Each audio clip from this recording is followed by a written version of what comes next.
Hello, class. Jim Helgeson here in the studio again. And I don't know if I'll always have just one video per week, but that's kind of my intent here. I mean, once I get everything all set up, it's kind of time to rock and roll with the videos. And I got the whole crew here. I got the light lady working on the lights, and I got the prop guy doing props, and I got the diction coach making sure I enunciate appropriately. And we've got who else have we got? Well, we got the director giving me cues like, take it, Jim, or cut it out, dude. So anyway, we got the whole crew in here, and here we go. And since I'm not out in public, I can bust out some of my classic garb. Look at the collars on this. This is like Saturday Night Live, like John Travolta or something, or Saturday Night Live, or Saturday Night Fever. Yeah. And this is velour. Yes. I mean, you're a little embarrassed wearing that out in public at this point in history, but yeah, it's nice and warm and snuggly, and it's been snowing today and hailing, and the wind's been blowing. It looks like a blizzard out there. So you put on the velour, and velour is an endangered species. I mean, it's a rare thing to find these days. So, and a few years ago, there was an undergrad guy, Kenny Williams. He was a black dude, and he and I had velour day one time. And Kenny broke out the whole velour suit. I mean, he had the pants, he had the shirt, he had the whole deal, and I just had my shirt, but Kenny thought that was okay. And Kenny said, we were the shiznit. What? I said, okay, Kenny, where am I? I was down with that, Kenny. And then Kenny said, we be pimpin'. I said, I don't know, Kenny. I'm not too sure about that. But anyway, there you go. There's the opening monologue to kind of start the class off.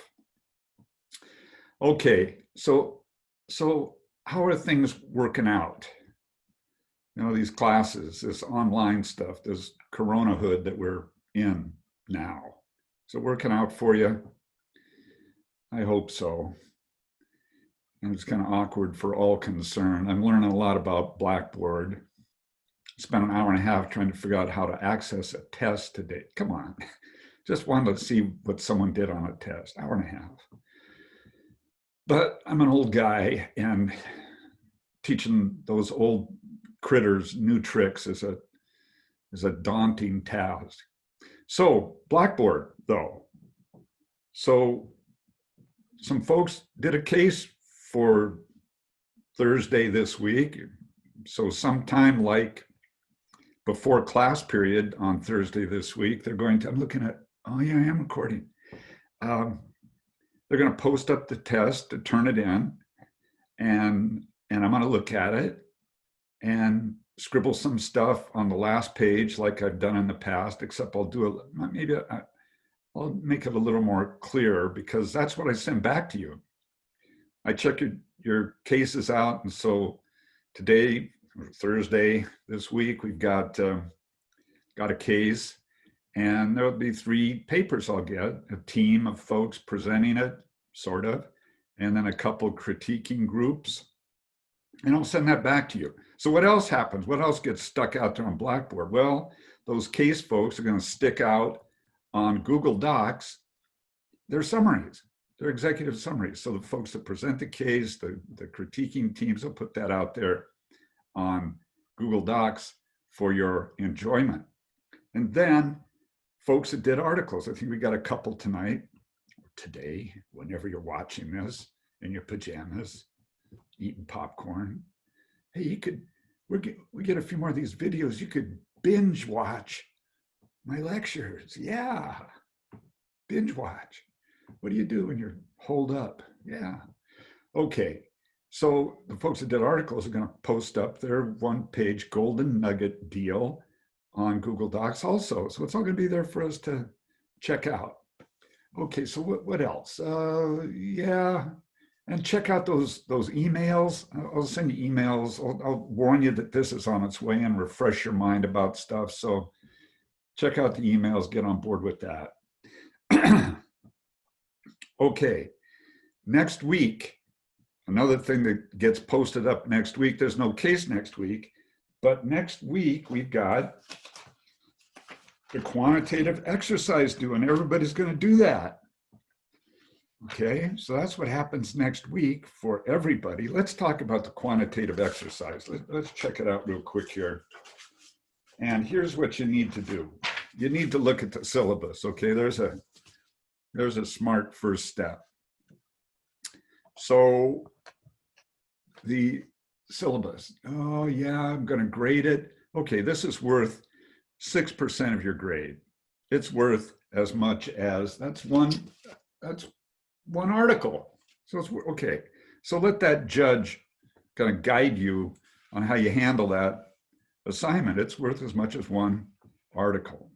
But I'd like to see evidence because, you know, this book, the best book, has a lot of quantitative sort of things in there, and we're not going to do much with that.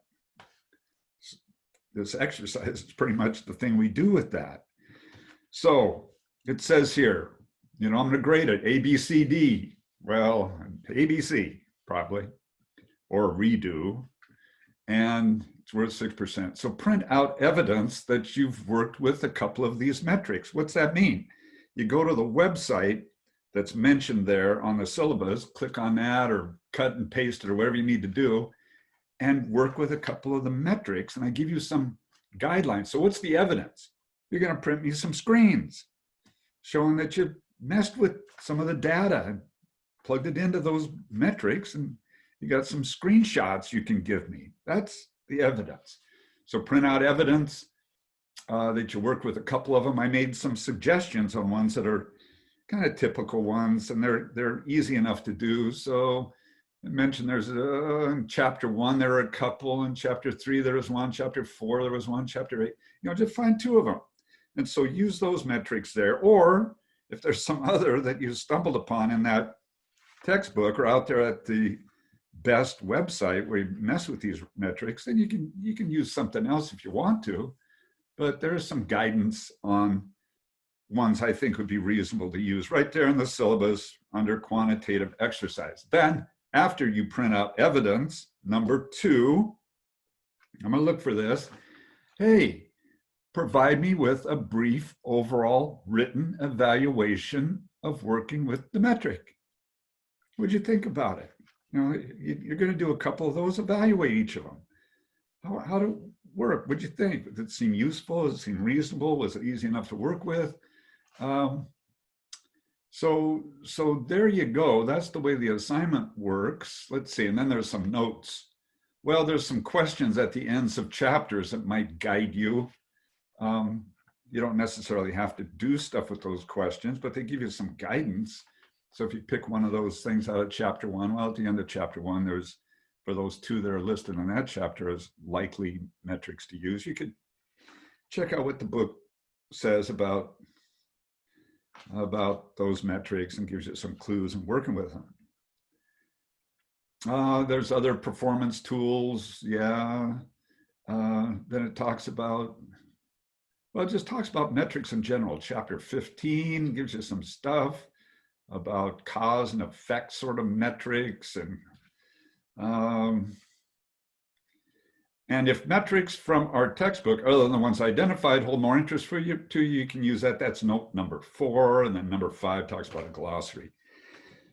So if there are questions, send them to me, and if they look significant enough, I might respond to the whole class and let everybody know what questions you brought up and kind of straighten everybody out.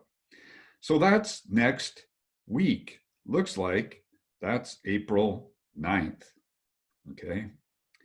Also, let's just do some of the administrative crapola. And April 9th, oh, Jade, it's a big day for you. You're going to hand in a quantitative exercise, and you're going to do 2 articles. First, the Batra and Keller article with Maris. Okay, Batra and Keller, Maris and Jade, killer article. That's why there's two of you on it. Get to the point of the thing. It's about promotion,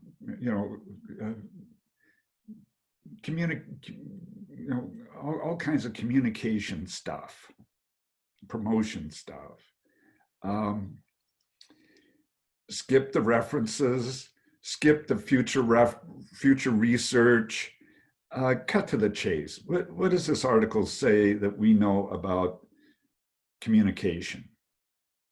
And it's out of the Journal of Marketing, I believe. So, it's a little obtuse, but okay. So, Maris and Jade, be merciful on us, be merciful on yourself, get to the golden nuggets, cut the crapola out. Then the second article, Tull Helgeson. What the heck? Who assigned that? All right, I guess I'll do it since it's been assigned. Then Alex S. and Alex B. Sorry, Alec McM. These other two Alexes are doing this one. It's the Hoffman and Novak and Spenner and Freeman. It's about communication in the electronic age, something like that. Okay. And both those deal with that. So that's Alex S. and Alex B. And then the fourth article, good for you, Jade, the Gemawatt article. It's about international marketing, the trifecta. Okay, what's that about? Okay, we'll see. Three angles, three dimensions to going international with products. There's an FYII. What the heck? Who wrote that? It's got two I's. It's for your information. It's the Stanko and Fleming article. That's just an FYI thing, but it deals with metrics. All kinds of metrics are listed in this article.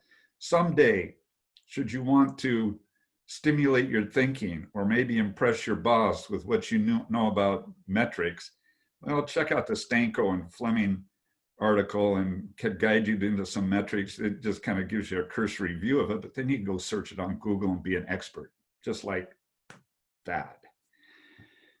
Okay. Yeah, Batra and Keller, integrated marketing communication. That's what I was trying to come up with. Okay, that's next week. There's the administrative crapola. Now I just lecture for an hour and a half or 2 hours. God, oh, geez, can I pull that off? I'm not sure I can do that. Let's get rid of some of this stuff here. Okay, any questions? Good. Okay, I'm gonna hide this down here. And then, like we usually do, what do we usually do? We start off with, let me hide some more. I'm still here. Don't go away. I'll just throw it on the floor. There you go.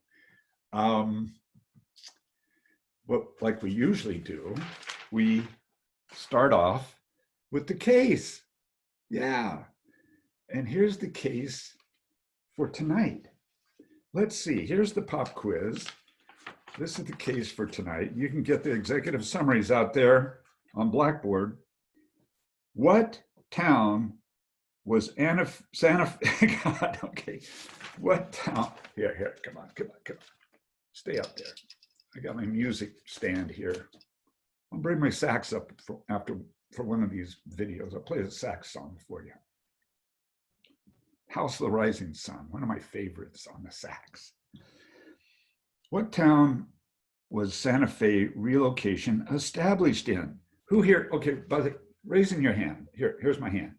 Raising your hand. Who says Santa Fe relocation was established in Santa Fe, New Mexico? You're wrong.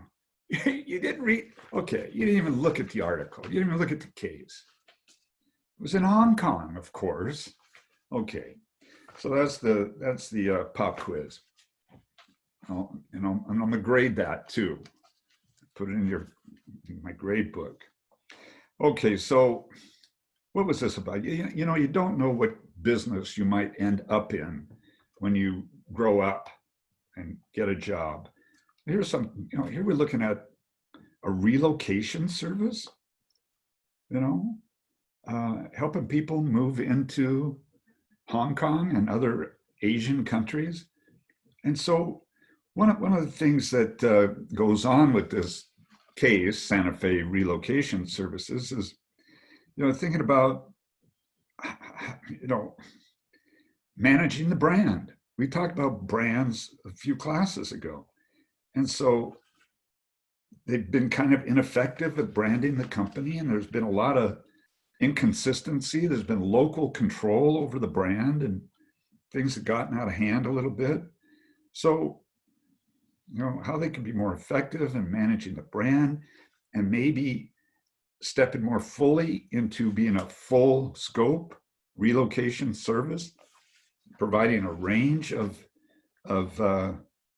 services to their customers instead of just moving furniture, but a whole range of things, helping them assimilate into a new culture. So that's what we have going on.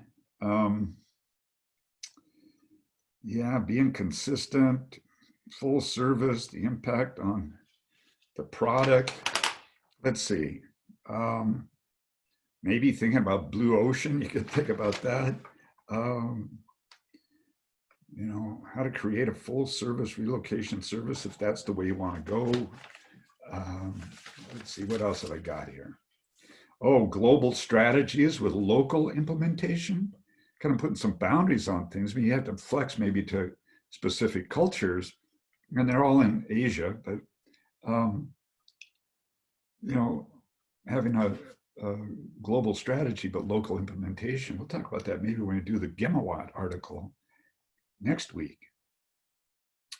The brand report card, we kind of looked at that back when we do branding. God, that was weeks ago, of course.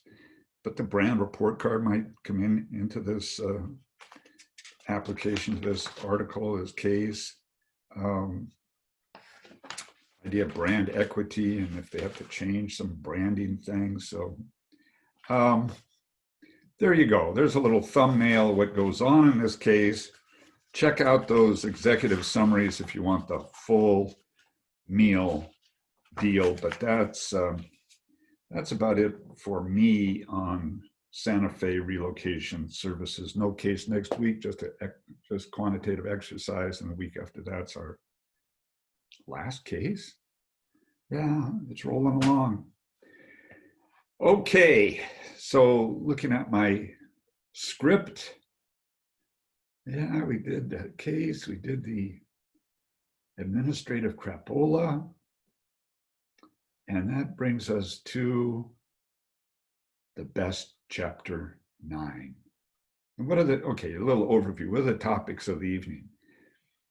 Channels of distribution, okay, and services, the marketing of services, intangible products, which includes one of my favorite articles ever. That's a clue, that's a hint. Okay, that's Intangible Products and Product Intangibles, written by a guru in marketing who is a milestone. Can a person be a milestone? I don't know what he was, but he was something. Okay, he was something. So looking at chapter 9, here we go. And we'll see how this all works. I was going to do some overhead kind of thing, but yeah, no PowerPoint for me. Easel. Okay, channels of distribution. What are we talking about? We're talking about how to get a product, goods or services, but especially goods. Okay, so you kind of, especially goods though, but you think both goods and services into the hands of the customer. How do you get the product into the hands of the customer? So one first thing I want to show you here, let's see, find where I've stuck it. Oh, there it is. This is an outline that goes with this topic. You know, I mean, like I said, these weren't made specifically for this course, but they link to the topics that we're looking at. And so here's distribution. What is a, okay, let's talk to you. I'll just leave that up. So that's handout, as the number indicates, handout 46. Okay, in your packet of goodies out on Blackboard. So channel of distribution. What's a channel of distribution? Well, it's a set of institutions needed to move a product from where it's produced to where it's consumed. So you're moving a product from where you produce it to where you consume it, okay? Channel of distribution, you think goods easily, but throw in services too. How do you get the product in the hands of the customer? Why do channel members exist? You know why they exist? These middle people in the channel of distribution, they exist because they provide efficiencies. It's more efficient structure when you have middle people in the channel. So it's more efficient. That's why channel members exist. And they perform functions. What do? They buy stuff, they sell stuff, they provide information, they store stuff, they transport stuff, they finance stuff, they break bulk, they gather stuff. Okay, they do a lot of things. There you go. Hey, and you can rewind these lectures, right? You can rewind them. If I go too fast on something, play it over and over again. And besides that, you can binge watch when we get a few of these all together. So, okay, so, you know, suffice it to say, why do channel members exist? Because they provide efficiencies and they perform functions. There you go. Length and width. Well, okay, here's some channels of distribution. There they are. Where'd they go? Oops, there they are. Channel, this is a short channel, direct from the producer to the customer. That's short, and as you move to your left, is that your left? It should be. It gets longer. Here's more, this is longer. More channel members make for a longer channel of distribution. That's length. And then width is just how many different ways are there, you know? How many different ways are there for a product to get to the customer? You know, is it one way or two? Two is wider. Three ways, that's wider yet. Four, how many different structures are there? That's length and width. For what that's worth, nobody's ever going to ask you about that ever again. Then we're going to talk about this, the 4 C's of channel selection. Since this is the capstone class, it says make that 6. So we're going to have 6 C's for channel selection. And then the idea of a vertical marketing system, this well could be something you saw in Principles of Marketing, vertical marketing system. And that's the coordinated set of interdependent channel members. They're coordinated. They're not independent, they're interdependent. So a traditional old channel distribution was a bunch of independent operators doing all the different functions and stuff at each level. A vertical marketing system is a coordinated channel of distribution where there's interdependence between channel members. It's more efficient. Functions are distributed to where they can be done best. And there's kind of a channel captain a lot of times that guides the show. So there you go. That's just some overview on this thing. At the very bottom, what the heck is this? And finally, here's a thinker toy. Could it be? I don't know. You might think about promoting it to being a thinker toy. The concept that over many decision variables, there are costs that rise and costs that decline. And the point is to look at total cost. And so I show a couple graphs there. You know, here's a they're not labeled except the one on the far left. You know, here's some graphs. There's a declining cost here, you know, declining. You could put, okay, you could put dollars on the vertical, and you could put different things on the horizontal. How's that? Like economic order quantity would fall into this, you know, like over on this side right here, declining cost of ordering cost, increasing cost of carrying cost. You sum them up, look at total cost. That's what the top line is. You got a cost that declines, a cost that increases, dollars on the vertical, whatever the variable is on the horizontal. Like if it's economic order quantity, it's how much you order at one time. Or how about, so you think about economic order quantity, how about, here's another one to think about this with this concept of rising and declining. How about apprehension and conviction of shoplifters? Put that on the horizontal here. Apprehension and conviction of shoplifters, and then dollars on the vertical. What are the declining costs? How about, shoplifters? We got shrinkage. Shrinkage is reduced. That's a declining cost. Less shrinkage, less stuff walking out the door without getting paid for. And then the rising cost. What would the rising cost be with regard to apprehension and conviction of shoplifters? Well, the rising cost would be things like surveillance, a rising cost. How about lawsuits for false arrest or false accusation? Okay, and then at the far left edge there, we got something that relates to channels of distribution. Check this out. This is in your packet. Again, this handout 46. It's an outline. We got different modes of transportation across the horizontal. We got dollars on the vertical again, and we got some modes of transportation that are,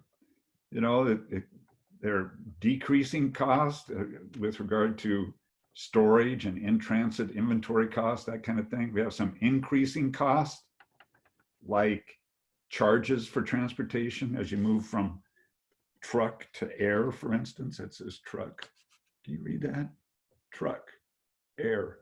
So check it out. It's kind of scribbled out there. The point is to look at total cost. A lot of variables, a lot of decision variables. That's why this is kind of a thinker toy. A lot of decision variables. There's a rising and a declining cost. You need to think about what's the total cost in this deal. Hot dog. So yeah, where are we?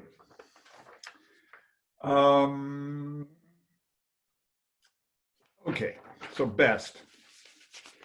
Here's a couple things out of best. We've got this little picture from that outline that shows some different channel structures, right?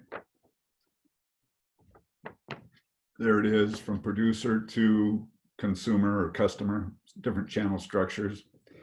Here's the thing that best does. He shows some, if I stiffen this up a little bit, let's do that. I got some cardboard here because this stuff is flopping around too much. What if I take this, stick it on this piece of cardboard a little bit, because this is PowerPoint from another era. Oh yeah, there it is. Okay, this is best. Handout or diagram 19 or 9. God, okay, slow down. 9.12. Oh yeah, and here we've got some different structures according to best. We've got the direct approach, directly from the producer to the consumer. What's it say? Provide alternative direct channels. Business retains ownership, the product, the way it's sold, responsible for delivery, and getting paid and the whole deal. That's direct from the producer to the consumer. Here's the indirect. We got channel members, intermediaries, those folks in the channel that provide these services. And so indirect, provide varying degrees of sales and value-added functions while taking ownership and responsibility. That's channel members. Take ownership and responsibility for delivering the product and getting paid. And then you got the mixed. Mixed is a combo. Maybe you've got some direct to the customer. Maybe you got some indirect going through channel members. So you got that kind of view of channels of distribution, 9.12. And that's the book's version, best version of what we see here. We got our channel structure here, some different ones. This one right here is direct from the producer to consumer, and then these are with intermediaries involved. Okay. So different structures providing access to the customers, direct and indirect and mixed kind of perspective. Let's see if we got what we needed to there. I think we kind of got it. Direct. Yeah, company has ownership of the product, responsibility for sales, distribution, service, getting paid. Okay, direct from the producer to the customer. Indirect, you go through intermediaries and they perform some of those functions like getting paid and distribution and providing service. It depends. Okay, kind of got it that. And then mixed is a combo of direct and indirect. Okay, here's something. Maybe I'll throw this in at this point because it kind of helps you think about channels of distribution a little more broadly. And we're not just talking about physical goods. I mean, that's the easiest thing to think of when you think of channels of distribution. But how about just the idea of distribution in general? How about this? How do you get, and some of you have seen this, I think you've had principles of marketing from you saw this thing. How do you get your service into the hands of the customer? Here's a professional service. It's in this mobile office. It looks like a prison van. How do I know what a prison van looks like? But anyway, look, it's not a real attractive looking vehicle, but this was in New York City. Does it tell me, where are we here? I can't read the small print. Was it Brooklyn? I don't know. Okay, but there it is. That's a way of distributing that product. How do you get your legal services into the hands of the customer? How about the mobile office? And it tells you what kind of stuff they do. Check it out. Okay. All right. Then here's a perspective on looking at the idea of channels of distribution relative to, so we got supply chain management, channels of distribution relative to customer relationship management. So here's a little picture, and it shows the interaction of these two. Customer relationship management, service, connectivity, lead generation. So we got the business and the channel partners and the customers. That's where the channel members fit in. That's customer CRM kind of stuff. But then you go the other direction, we got supply chain management, where we've got suppliers and the business, maybe channel partners. So supply chain management, order entry, shipping, inventory. So that's kind of the overlap there between these two kind of concepts, supply chain management and customer relationship management. That kind of shows a kind of picture where what we're dealing with a little bit. Okay. And then how do you evaluate channel structures?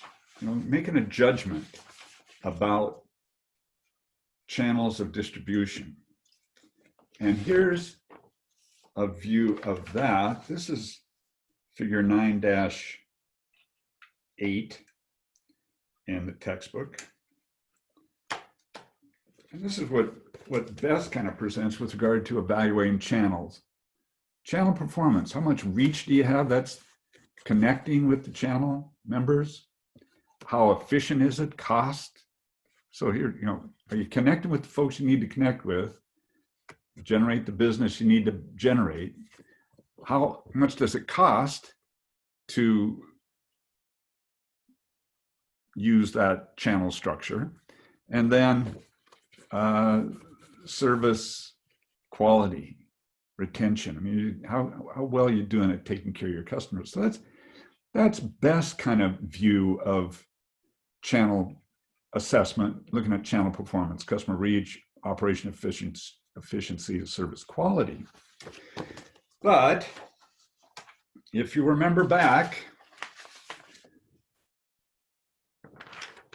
on this outline, we've got 4 C's of channel structure selection. I made it 6, make it 6 because this is a capstone class. 6 C's of channel structure selection. So how do you determine? Best at his reach, efficiency, service quality idea. Here we've got 6 C's of channel selection, determining the channel structure. And let's see how I can put this all together and have, okay, maybe I don't need that. Hang on. I'm looking around, I'm at least as organized as I am in the classroom, at least, because, I'm always looking around for stuff because I stick it somewhere and I'm not sure where I stuck it. Well,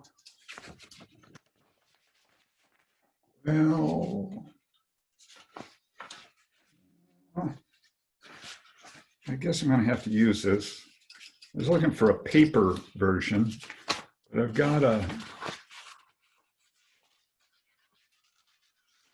well, there's a paper version that maybe I could use that. Shall we try it? Okay, I'm game. Since you are, I am too. I'm game. Trying this. Here's what we got. This is handout number 47. And I'm not going to try, I'm going to write some stuff on here. But here on this handout, 47, we've got what I'm saying are 6 C's of channel selection. So let's see what we got here. Select the target market, choose the type of outlets, define market coverage, set controls, define investment requirements, calculate profit, revise the plan if profits are inadequate. Okay. So let's see. Some things right here start with a C. Like, let's see, what have we got? How about, right? Oh, I see one. Here's one right here. Coverage. Yeah, connecting up with your customer. That's like that reach idea from Best, and remember the idea of intensity of distribution from principles of marketing, exclusive dealers, intensive distribution. Okay, exclusive distribution, intensive, remember that? That's what that shows there. So how about coverage? Number 1. Oh, look, here's a word that, where's my finger? Here's a word that starts with a C. So coverage up there, you see that as a C, kind of put the C over the word, but there you go, coverage. Here's another word that starts with a C. Let's see if I can smudge it up sufficiently. Number 2, control. Yeah, how much control do you want? You want to be in control? Tight control? How about being vertically integrated? Complete channel ownership, that's tight control. Or independent representatives, independent channel members, that's loose. So how much control do you need? Coverage, connecting with your customer, control over what goes on in that channel of distribution. Let's see. I think we've run out of C's on this diagram, but down here, here's another one. Investment requirements and calculate resulting profits. Yeah, I'm going to give that, I'm going to put that, I'm going to put a bracket right there. I'm going to call that, how about cost.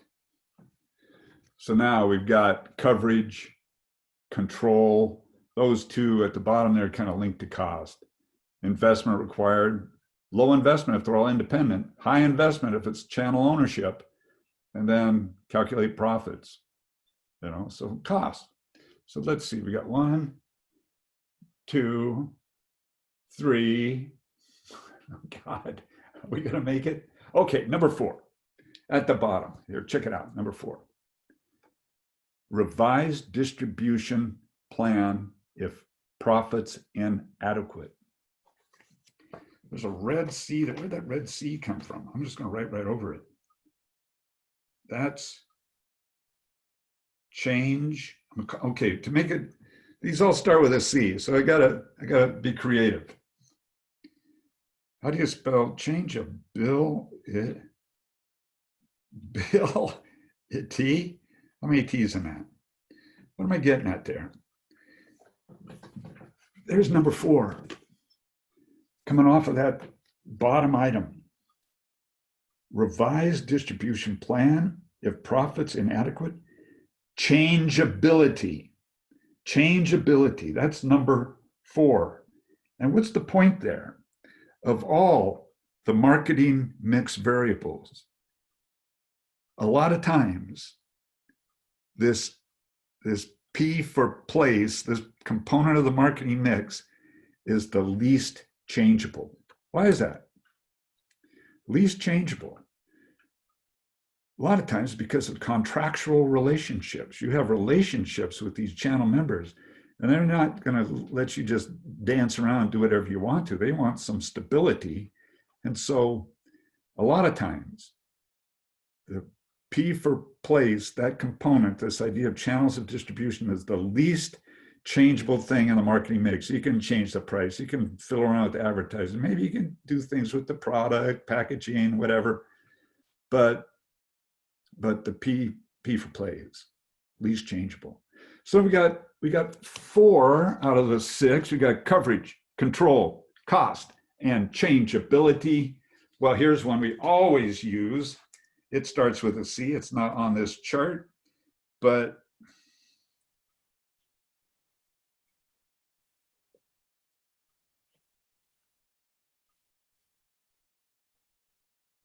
trying my artwork out. And you can read that smudge right there, can't you? Look at that. Yeah, you're right. That's competition. Okay. So thinking about what competition's doing, how they're going to respond to your decisions, what the future might look like with regard to your competitors. So that's always a consideration. And then that's 5. And then number 6 is up at the top here, actually. It says, select a target market, choose the type of outlets you want to carry your product. Are they upscale, downscale? Is it all online? Is it brick and mortar? So who's the target market?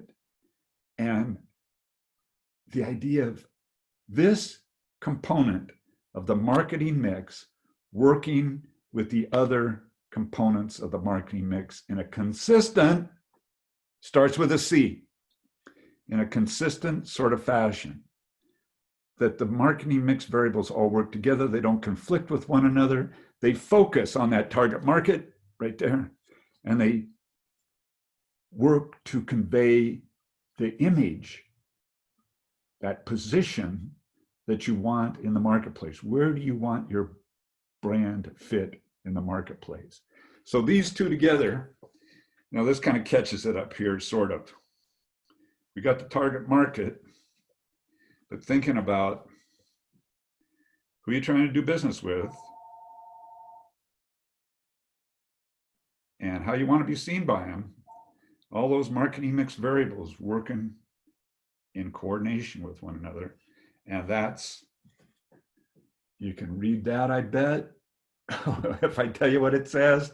Consistency, the coordination, interrelatedness, all the marketing mix variables work together, focusing on the target market and conveying the image you want to convey, including the P for place as part of that.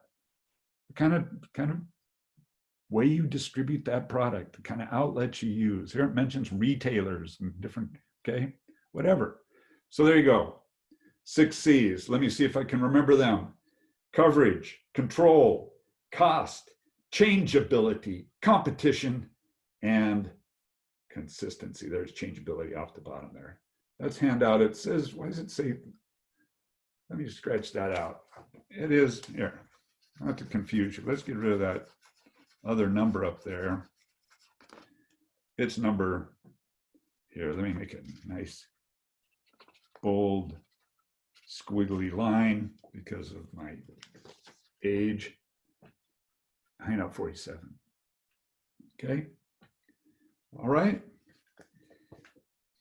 If you had a question, would I ever know? Because I'm sitting here talking to myself. Well, I got the crew in here too. I told you about the light lady and the prop guy and the diction coach and whoever else, you know. What else is in here? Oh, the camera guy. Yeah, the camera guy is in here, of course. Okay, so where might we be now?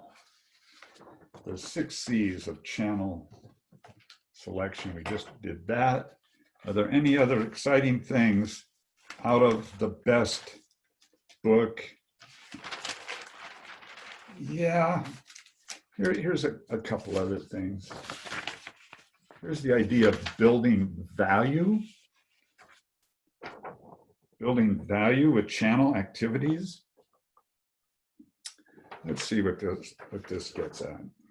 Building value, channel activities.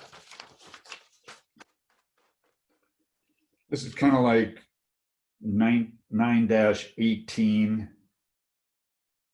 in the best book. You know, building value, marketing channel, customer value, performance. You know, product performance. You can think about just price performance kind of things, but also perceptions of the product. DuPont's direct channel members enhance products like Kevlar.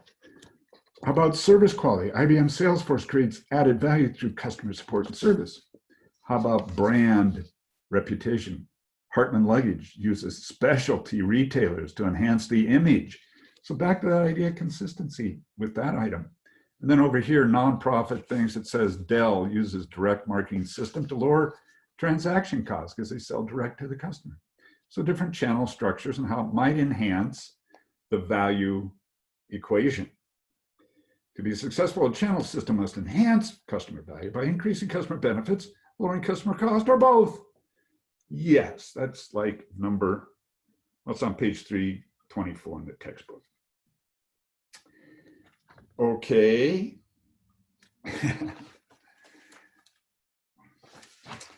And then, yeah, I think that probably, let me just look at my pile of goodies. I think that probably pretty well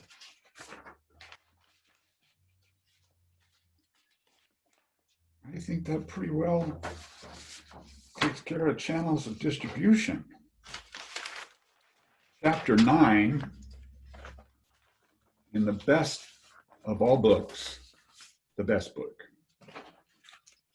It's kind of like the good book, right? So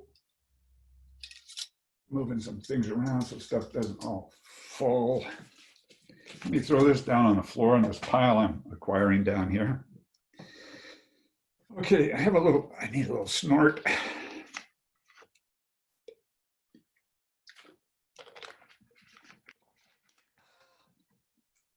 That's fine. All right, the Fry article. Fry. And I threw this down on the floor and I shouldn't have. Now I gotta stretch over it and try not to knock everything on the floor as I grab Annie. How are you, Annie? Wish you were here to do the Fray article. I'm just going to make a couple comments about it because this is kind of leading into the next topic. And this is customer service, or just service marketing. And so Annie has the Frey article. And you can go out there because Annie's put it out there on Google Docs, her golden nuggets. You're going to be amazed. Right, Annie? You're going to be amazed. So let's see. How big's your binder materials from this class? There's mine. That's one of them. I have to go get another one at school. I have to sneak in there and break my quarantine, whatever I'm on. Pick up my other binder because I have more articles. This doesn't hold everything. So Frey. And this is a Harvard Business Review article, and it's a nice little how-to kind of article. I like it. And so it kind of presents some basic things to think about if we're in a service industry. And so who here, raise your hand, who here works in a service industry, in a service kind of organization? Oh, really? That's good. Okay. So here's what Frey does. He gives us 4 things to consider in looking at service kind of businesses. Number 1, the offering. And what's he getting at here? Create a design that matches the wants and needs of an attractive group of customers. I mean, it's like core competencies. What do you do well? It's kind of back to the purple cow idea where you want to be, where exceptional is the opposite of very good, okay? You want to be exceptional. So do those few things kind of over the top. Trade-off, do a few things well or everything mediocre. That probably isn't going to work. So do a few things well would be a better solution. That's what I see in this article anyway. That's the number 1 thing, looking at the offering. Then the funding mechanism. How do you get compensated by your customer for what you're doing? And you think about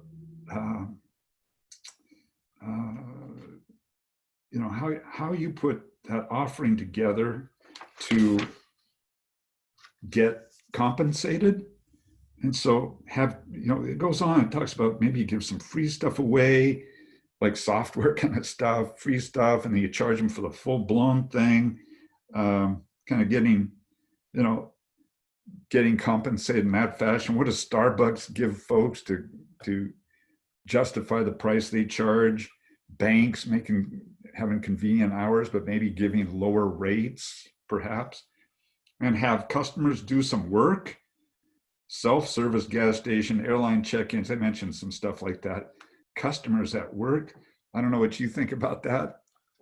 I don't like to do it at retailers. I don't like to go through, to check myself out. What? I'm here to be waited on. You check me out. Okay, whatever. Okay, so the offering itself, how you get compensated, the funding mechanism, and then the employee management system. And the idea of hiring for attitude and training for service. This goes back to the fire department customer service thing. Hiring proven givers. Remember that article? That piece out of that manual? Hire proven givers. And so that's kind of what they're getting at with the employee management system. Train them, hire for attitude, train them to do service. It kind of speaks of retention of good employees and that type of thing. And then the customer management system. I mean, working with the customer, having them do the right things, kind of encouraging them to get on board.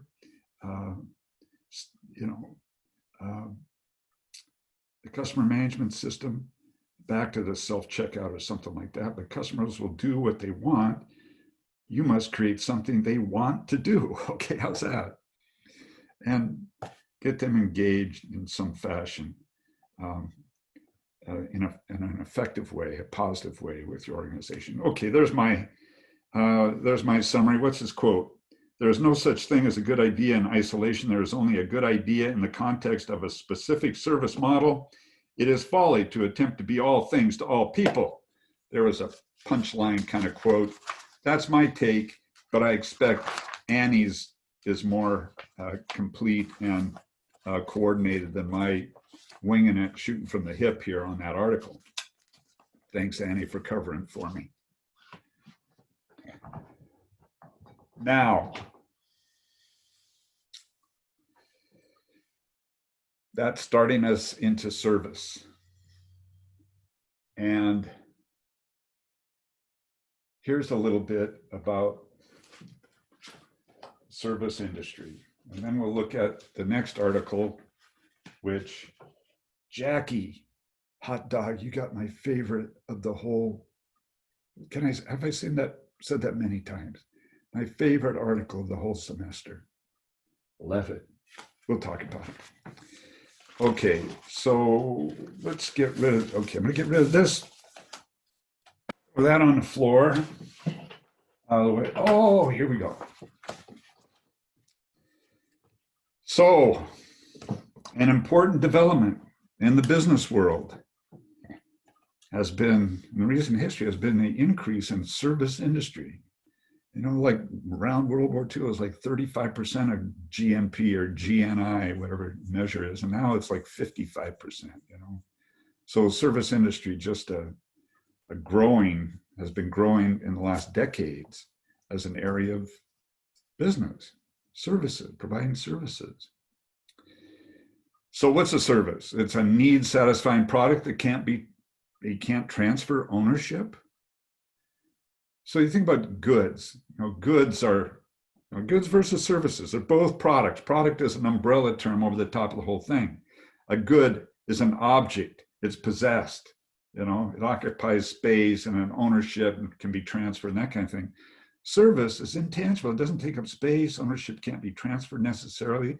Service is a performance. It's consumed.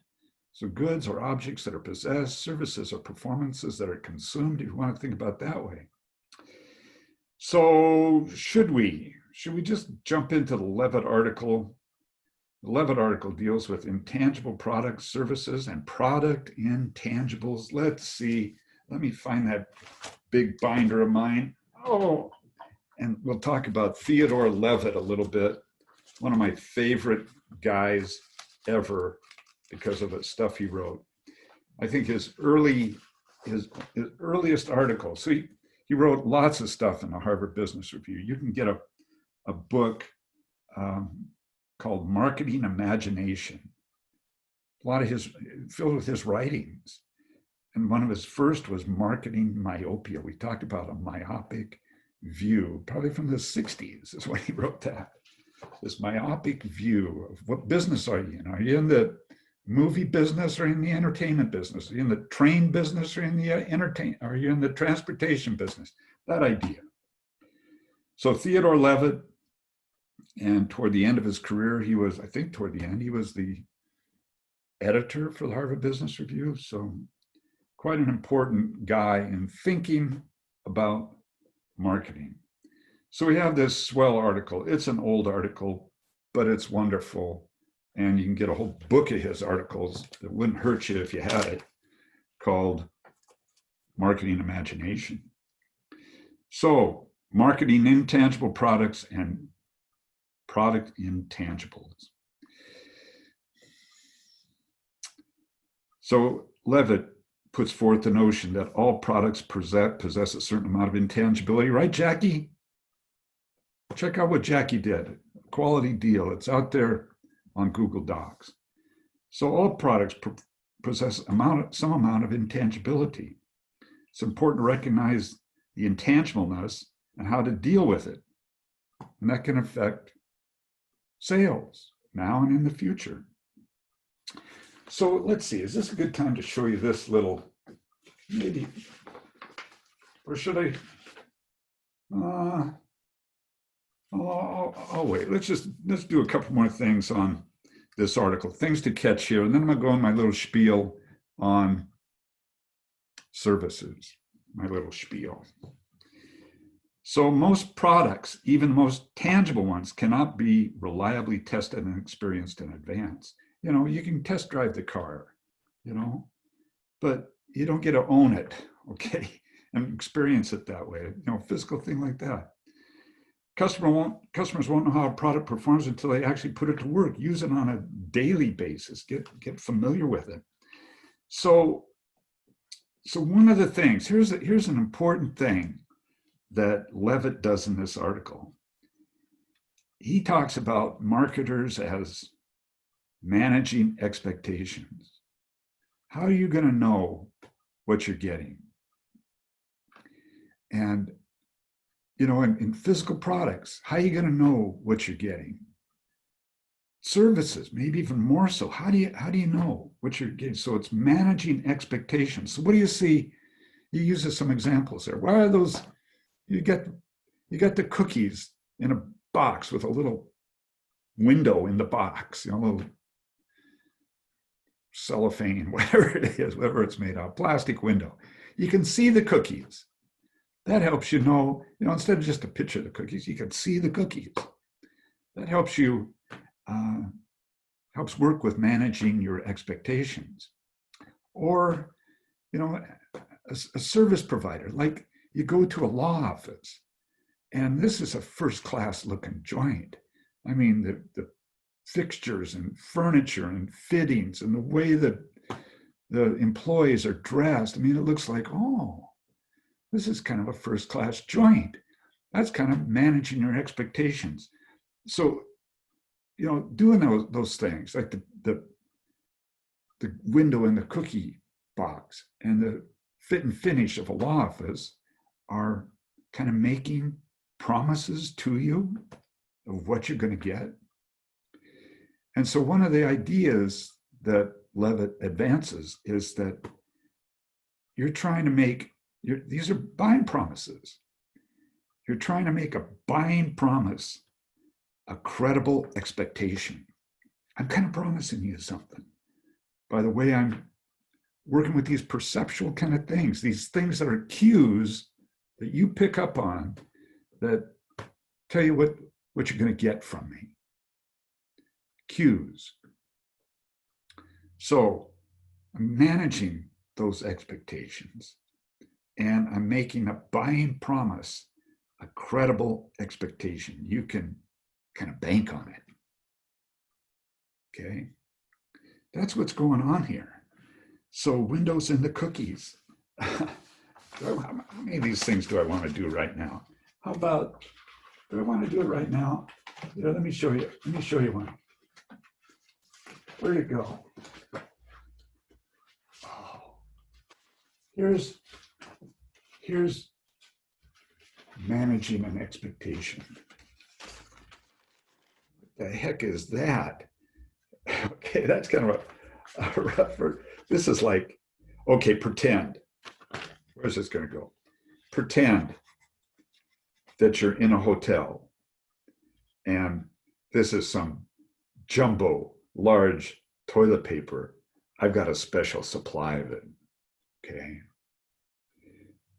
In the Corona hood here. This is some jumbo toilet paper and you're in the hotel. Okay, this is, okay. Just pretend it, pretend it's toilet paper. You're in a hotel and in the bathroom, at the end of the toilet paper roll is this. That toilet paper didn't come that way.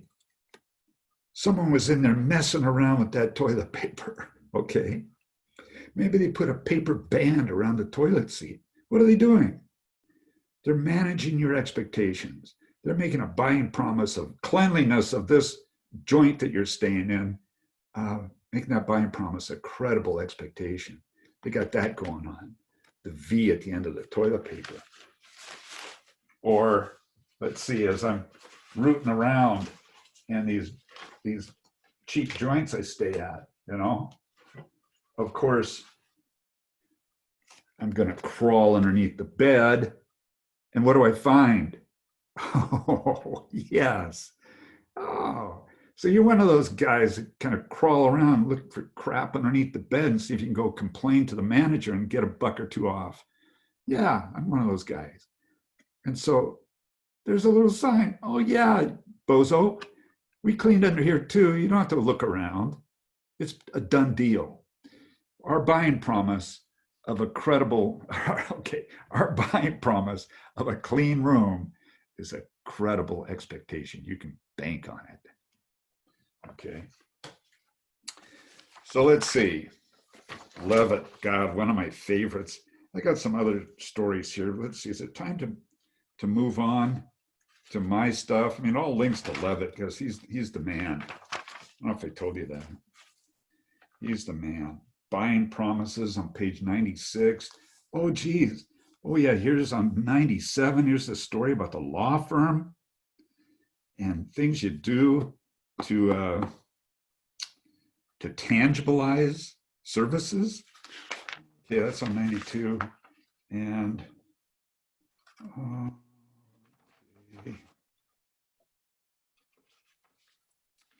okay. Let's do, oh, there's the insulation story. I'll tell it. Should I do the insulation story or should I show you my version? On page 101, the insulation story. The guy shows up just in his car and kind of looks around and gives you a bid on the back of his business card. That's one guy that shows up to give you a bid on insulating your home. The other guy shows up in a nice truck. He's got on coveralls. He gets out the tape measure. He's measuring stuff. He counts the number of windows. And you know what? He gives you a bid. A couple of days later, all itemized, worked up, and it cost like $500 more than the other guy. Which guy would you go with? You got the Jippo guy. Well, okay, am I saying the right thing? You got the guy that's kind of loose and fast, but he'll save you $500. And then you got the guy that's managed your expectations. He's made the buying promise of a quality job a credible expectation by his appearance, the way he conducted business, the way he measured and counted and wrote up a bid and sent it to you 3 days. Okay. There you go. Let's talk about services, and I'll tell some more stories and show you some more stuff, but here we go. Okay. What? Why do I have that there? Let's see. Well, here, let me show you this. All products. Here's a little picture. Look at that. Goods and services.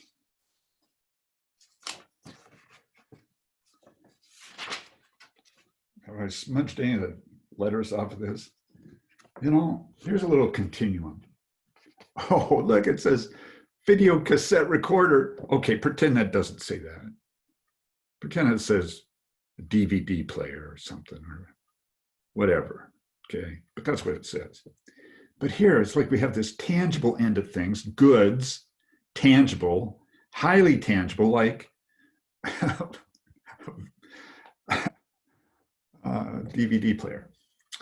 And then we got something in, but okay, so one end, tangible, goods, other end, intangible, services. In the middle here, we've got like restaurant meals. I mean, there's some intangible stuff. You get the food, but they're cooking it for you. They're serving it to you. There's a lot of intangibles there, a lot of service stuff. So they're kind of in a middle ground. And then over here, here's one of my favorite services, psychiatric counseling. Okay. And what I'm saying is, you know, that's a highly intangible service, but still there's a little, maybe I get some little pamphlets. I get a little bit of tangibility there, some stuff to help me feel better. Down here, we got this highly tangible good, but maybe there's perceptions of the product, you know, some of the perceptions of the company, the product, the brand, back to service, perceptions, okay? So that's a little sliding kind of continuum thing there. Intangible products and product intangibles of goods. That's what Leavitt's talking about. So why do I have this down here? Let's see. I'm looking at what I wrote to myself. Oh yeah. Well, you can think about the symbolic, the psychic bundle, the psychological, emotional benefits of products. We talked about that a little bit when we looked at the value model. We looked at the Marlboro cowboy, you know, and thought about that psychic bundle kind of thing. Why do I have this down here? Wicked Wahini perfume, so you could be a dragon lady of the night. What does that mean? Hey, Revlon Cosmetics. This was a quote from Charles Revson, who maybe I've told you this before. You know, these are some of my favorites. So, Charles Revson, Revlon Cosmetics. I don't know if Charles was the founder, if his dad founded it, or what the deal was, but here's what he said. This talks about intangibility of products, some of the perceptual things, what the product means perceptually. He said, in the factory we make cosmetics, and at the retail level we sell hope. Oh yeah, hope of what? Well, hope. You know, you got cosmetics, but there's more to cosmetics than just whatever, you know, all that stuff. There's hope for what? Whatever you're after, whatever you're hoping for. Okay, so let's jump into this. I mean, services are consumed, not possessed. Let's talk about this. Okay, let's look at these four. Some of this is right from. Can you see that? This is right from the Leavitt article, or alluded to it, if nothing else. 4 characteristics of services: intangible, inseparable, variable, and perishable. Intangible, inseparable, variable, and perishable. Put those right there for whatever reason. Okay, you can't read it there, but that's what it says. Rewind the tape, and you can play that back again. Oh, geez. And there is an outline that goes with this, and here's what it says. Okay, you don't have to write it down. On handout, outline 45, intangible, inseparable, variable, perishable. That's how do services differ from goods? Yeah. What are the problems caused by those 4 things? And what are some solutions for those 4 things? Okay, so that's handout 45.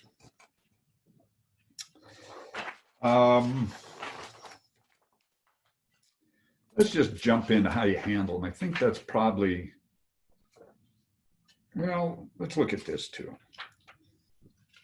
Let's see, make sure problems caused, characteristics.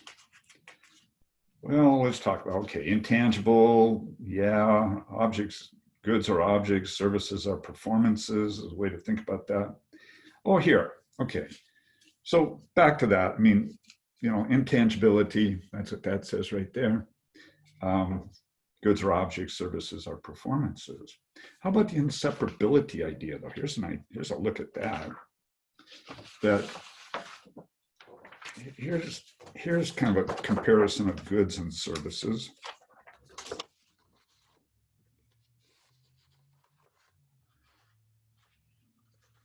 Maybe it'd be more readable this way. Maybe. Is it more readable that way? Goods. They're produced, sold, and consumed. There you go. Services are sold and produced and consumed at the same time. You think about that haircut or that auto repair. I mean, you know, produced and consumed at the same time, or that restaurant meal. Okay, so there's a little flow. That's the idea of inseparability for services, produced and consumed at the same time. Okay, Another dimension of inseparability for services is a lot of times other customers are getting the service at the same time you are, like in a restaurant, for instance. Another characteristic is variability, and yeah, it depends on who's providing you with the service, what the quality is. It can change from time to time depending on who the waiter is, who the beautician is, who the auto repair guy is, you know? And so it can vary from time to time because of people and being so intimately involved with providing a service. So you get that going on. And then that's variability. And then perishability. If it's not used, it's lost. Okay, so like you can think about a restaurant again. Everybody's in place. You got the bus boys and the waiter and the maitre d' and your cooks, and they're all in place. And what if no one comes in the door? You can stick the tomatoes and the steaks back in the cooler in the refrigerator, but you lost it. It's perishable because nobody's there to use it. Use the service part of it, the cooking, the serving, the waiting on you stuff. Okay. So those are kind of going through those characteristics. Let's now jump to solutions. How do you handle these characteristics of services? So first, intangibility. And here's the thing that we kind of got at already: managing expectations, managing the evidence. So tangibilizing things, giving customers a hook, something to hang on to, like the V at the end of the toilet paper, like the little sign underneath the bed when you're crawling around to see if they cleaned it. And so one of the things that Leavitt gets at in this article, he talks about the insurance companies, like, oh, where are they? The good hands. Who are the good hands people? I mean, that's like, here's insurance. Here's this intangible thing. How's that go? I'm betting I lose and you're betting I win. Hold it. How's it? Something like that. Okay. I'm betting I lose. I want to insure because something's going to happen. And you're figuring, no, everything's okay. We're going to make money on you. So good hands. How about the umbrella? Who are the umbrella insurance people? That's right. Did you say travelers? The rock. Okay, so tangibilizing. Giving people a hook, something to hang on to. Here, how about this? Here's a service. Take a bus. Spokane Transit. Oh yeah, there they are. He is taking a bus. So take a bus. So making it tangible. An important feature of services, think about, because they're intangible. How do you pick a mechanic or a beautician or a dentist or a whatever? And word of mouth, literal or electronic, word of mouth is really important, So in picking service providers like doctors and mechanics and attorneys and whatever else. So in trying to work with these people as a service provider, to stimulate or simulate, stimulate positive word of mouth. As products become more intangible, word of mouth's importance, literal or electronic, increases in importance. So more personal sources versus non-personal. So stimulated, having people, giving them a deal if you send a friend in, whatever. You put your business card in there and maybe has whatever, some way of stimulating positive word of mouth, getting people on board. And then engaging in post-purchase communication, like my dentist a few years ago. Let's see, what did he say? After I visited him, he said, sent me a note. Dear Jim, I enjoyed working on your teeth. I hope you had as good a time as I did. Maybe that's what he said. Okay. And for intangible products, back to price being a cue to all kinds of things. The meaning of price being a cue to quality. Yeah, that's real important. Okay, Inseparability. Goods. For goods, you have the right good, the right place, the right time, the right price, the right quality. But for services, you've also got the right way. It's performed and consumed at the same time. So inseparability.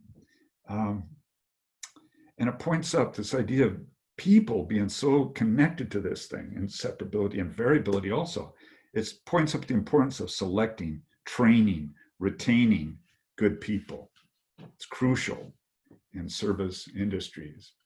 A crummy waiter can ruin an otherwise lovely dining experience. Okay, so just keeping that all straightened out.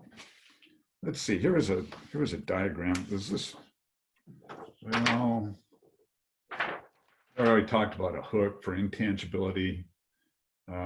Good hands with Allstate, piece of rock, umbrella for travelers. Yeah, I'll get that. Don't have to show that. What's this one? Well, this kind of looks at inseparability, sort of. I mean, there we got, here's a service delivery system. We got the interior, exterior equipment, personnel, we got the technical stuff, whatever. We got the backstage, invisible. We got the front stage, visible. And here's the customer. There you are. But other customers, okay? So it's all, it's inseparable. You're connected with the employees, you're connected with the other customers a lot of times. And so, you have to, as a service provider, sometimes you have to manage the customers. Like back when I had little kids, we'd be off to some restaurant. Maybe it's Valentine's Day and there's a couple having a nice little tete-a-tete, and I got my little monsters at the restaurant, this nice restaurant. What the heck was I doing that on Valentine's Day? So what do? They stick me and those little monsters back by the toilet, okay? Back by the door of the toilet or the back room or someplace. So the couple up here can have their little tete-a-tete thing without the monsters causing trouble. My children back a few years ago. Variability. Okay, people so involved and it varies. So what two things you could do? You could try to standardize, industrialize, mechanize the service, put machines in as best you can, equipment for labor to reduce variability. Or another thing you can do to handle variability is go with it. Go with the variability, customizing and customizing what you provide, capitalizing on the variability, customize it to the specific customer. So a couple angles on that, opposite kind of perspectives on what you do with variability, and then perishability. Here's what you're trying to do. You want to synchronize supply and demand. That's what you're trying to do. You don't want to throw it away. And so you want to get some control over supply and demand, balance them out so you don't have to throw away all those service items, those people providing services. It's perishing. You don't want to have that happen. You want to be able to use it.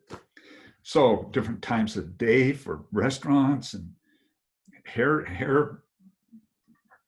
I'm really interested in hair stuff, hair styling, beautician stuff, different days of the week for airlines and movies, different months of the year for tax service and beach resort. Okay, so time kind of related stuff, and trying to synchronize it, balance and supply.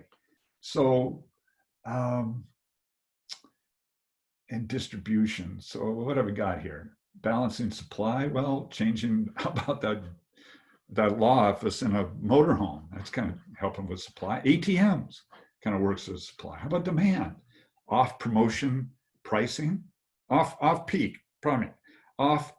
promotion pricing, off season kind of stuff, movie matinees, that sort of thing. So here's what we're getting at, these cycles, You got some capacity, of maximum capacity over here, optimum capacity kind of in the middle. Down here, we got excess capacity. And so at these cycles, we're trying to balance this thing out, so it doesn't bounce around quite like it is. Low utilization here, demand exceeds capacity there. And so you got this cycling kind of happening. You want to flatten that out by working with supply and demand. Okay, is this the last thing? God. Thinking about supply and demand. Is that it? Perishable. Okay, 4 characteristics. There they are. Intangible, inseparable, variable, perishable. How's my computer doing? Got enough battery left? I don't know. Here's a little puzzle. Demand for tennis courts at a resort expected to exceed capacity in July and August. Management believes that each guest who wanted to play tennis should have access to the courts 1 hour a day, or future business could suffer. We'll need twice the number of courts to meet the July-August demand. Each course costs $12,000. Maybe today it costs $25,000, and would be used only 2 months of the year. There's the puzzle. Okay, the clock is running. How many ideas can you come up with to solve that dilemma? Maybe without spending all that money on those tennis courts that are only used 2 months of the year. So you can go down the demand side, you can go down the supply side. What did you come up with? Write it up, send it to me. No, I'm just kidding around. Let's see, what'd you come up with? You got the dilemma, managing supply and demand. Here, managing demand. See if you came up with some of these. Promotion literature carried a warning that courts could be crowded, just to warn people, in July and August. A reservation system set up to allocate court time, steer demand to times when the court's not in use. Court fees were changed to encourage doubles play. Four could play for the price of two. Matching partners, mixers and round robins, and okay, that's demand. How about capacity? Add lights to allow play in the dark. Yes, that's a good one. Open courts 2 hours early, say at 6 a.m. with free donuts and coffee for the early birds. Promote sailing, surfing, and nature walks instead of tennis. Have to do something else. And then it says, well, they could build some courts, no clubhouse, set up a tent for attendant and overflow. Okay. And et cetera. Okay, some ideas there. So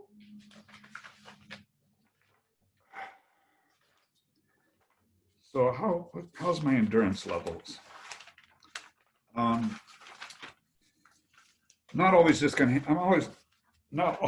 have one video per evening.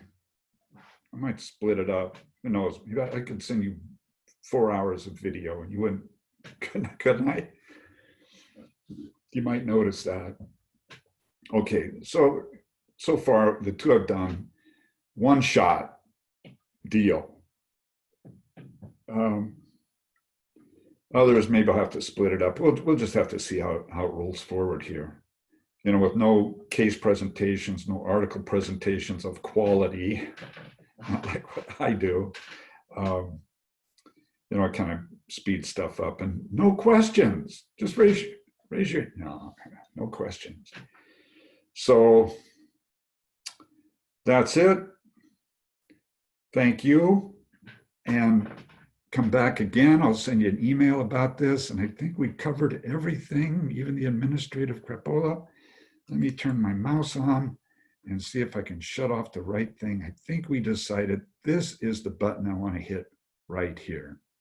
If you have issues, stuff comes up, send me an email. You got my home phone number. Honest to God, you've got my home phone number. So let's see if this does it. Push the button.